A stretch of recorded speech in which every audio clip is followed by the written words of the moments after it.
इस साल के आखिर में महाराष्ट्र में विधानसभा चुनाव होने हैं। महाराष्ट्र चुनाव के लिए राजनीतिक पार्टियां अपनी तैयारी में हैं। महायुति हो या फिर महाविकास अघाड़ी, दोनों ही गठबंधन की पार्टियां विधानसभा चुनाव के लिए कमर कस चुकी हैं। हाल ही में संपन्न हुए लोकसभा चुनाव के परिणाम को विधानसभा से जोड़कर देखा जा रहा है। ऐसे में लोकसभा चुनाव के जो नतीजे आए, बीजेपी के लिए खुशी देने वाले बिल्कुल नहीं रहे। विधानसभा चुनाव के लिए बीजेपी पूरी तैयारी में है। लोकसभा चुनाव में हार के बाद केंद्रीय गृह मंत्री अमित शाह 14 जुलाई को महाराष्ट्र का दौरा कर सकते हैं।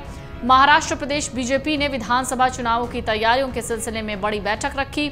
इस बैठक को केंद्रीय गृह मंत्री अमित शाह संबोधित कर सकते हैं। बीजेपी ने यह बैठक पुणे में रखी। लोकसभा चुनाव में विपक्षी गठबंधन महाविकास अघाड़ी से पिछड़ने के बाद केंद्रीय गृह मंत्री अमित शाह ने राष्ट्रीय अध्यक्ष जेपी नड्डा के साथ दिल्ली में महाराष्ट्र कोर कमेटी की बैठक ली।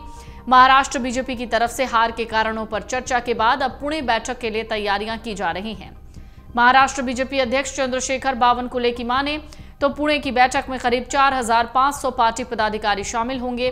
बावनकुले ने कहा कि हमने केंद्रीय गृह मंत्री अमित शाह से बैठक को संबोधित करने का अनुरोध किया है और वो पुणे आने के लिए सहमत हो गए हैं। इस बैठक में शाह विधानसभा चुनाव को लेकर पार्टी नेताओं और पदाधिकारियों को विजय मंत्र दे सकते हैं। 2019 के चुनाव में बीजेपी और शिवसेना ने मिलकर चुनाव लड़ा था। बीजेपी को 105 और उद्धव ठाकरे की अगुवाई वाली शिवसेना को 56 सीटों पर जीत मिली।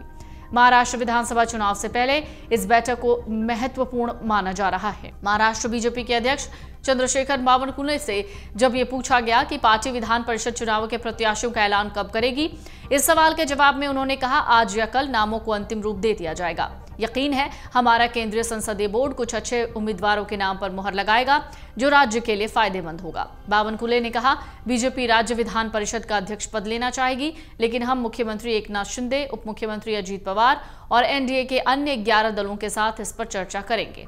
आपको बता दें, राज्य में अक्टूबर में विधानसभा चुनाव प्रस्तावित हैं। 288 सदस्यों वाली विधानसभा में बहुमत का आंकड़ा 145 सीटों का है। आपको बता दें, महाराष्ट्र में लोकसभा चुनाव 2024 के नतीजों ने महायुति को चौंका दिया। महाराष्ट्र में सबसे बड़ा झटका बीजेपी को लगा। लोकसभा में एनडीए को सिर्फ 17 सीटें मिली। वहीं कांग्रेस, शिवसेना, यूबीटी और एनसीपी शरद चंद्र पवार ने 30 सीटों पर बड़ी जीत हासिल की।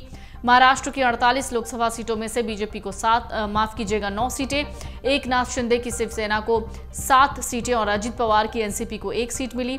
वहीं कांग्रेस को 13 सीटें, शिवसेना यूबीटी को 9 सीटें, एनसीपी शरद चंद्र पवार ने 8 सीटों पर जीत हासिल की। लोकसभा चुनाव के परिणामों को देखें तो बीजेपी की मुश्किलें बढ़ गई हैं। इस साल के आखिर में महाराष्ट्र में विधानसभा चुनाव होने हैं। महाराष्ट्र चुनाव के लिए राजनीतिक पार्टियां अपनी तैयारी में जुट गई। महायुति हो या फिर महाविकास अघाड़ी, दोनों ही गठबंधन की पार्टियां विधानसभा चुनाव के लिए कमर कस चुकी हैं। अगर आप ये वीडियो YouTube पर देख रहे हैं तो हमारे चैनल को सब्सक्राइब करें और बेल आइकन को दबाना ना भूलें। अगर आप Facebook पर ये वीडियो देख रहे हैं तो हमारे पेज को लाइक करें।